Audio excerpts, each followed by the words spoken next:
You may not see anything wrong along these vines. Each Chardonnay grape feels and smells plump and healthy. And at the far end, on the left side, you can see the smoke coming out of the tubes. But the smoke Tom Collins and his team pump continuously into this hoop house will likely leave a bad taste in your glass once it's turned to wine. When you have these smoke-affected wines, it can result in wines that we just can't sell.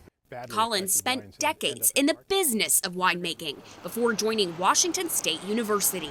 He learned firsthand about a problem costing West Coast winemakers millions. So is it impacting the grapes themselves or more so the vines? Both. As the West Coast battles larger, more severe wildfires, wind transports thick, pungent smoke for miles. So we have definitely seen, not just here in Washington, but also in Oregon, California, British Columbia,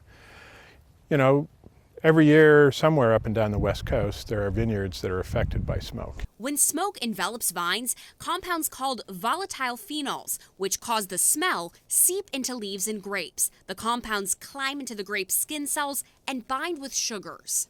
So they're in the skin cells, and at that point you really can't wash them off. It's already inside the berry. Collins and his team smoke half of these grapes around the clock and leave another set alone. They pick samples every few hours, then freeze them for a team in Pullman to study what genes are turned on by smoke and what happens when they're pressed for wine. They're also trying preventative sprays on the fruit to give growers an option when they know smoke is coming. We have shown that the materials we're applying could result in about a 50% reduction in the amount of smoke compounds that end up in the fruit.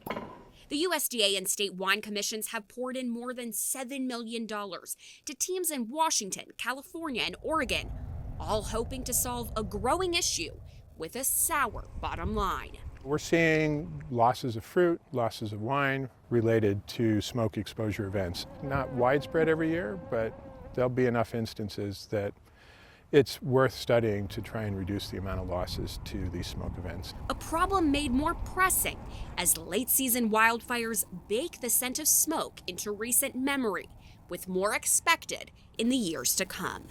From Prosser, Erica Zucco, King 5 News.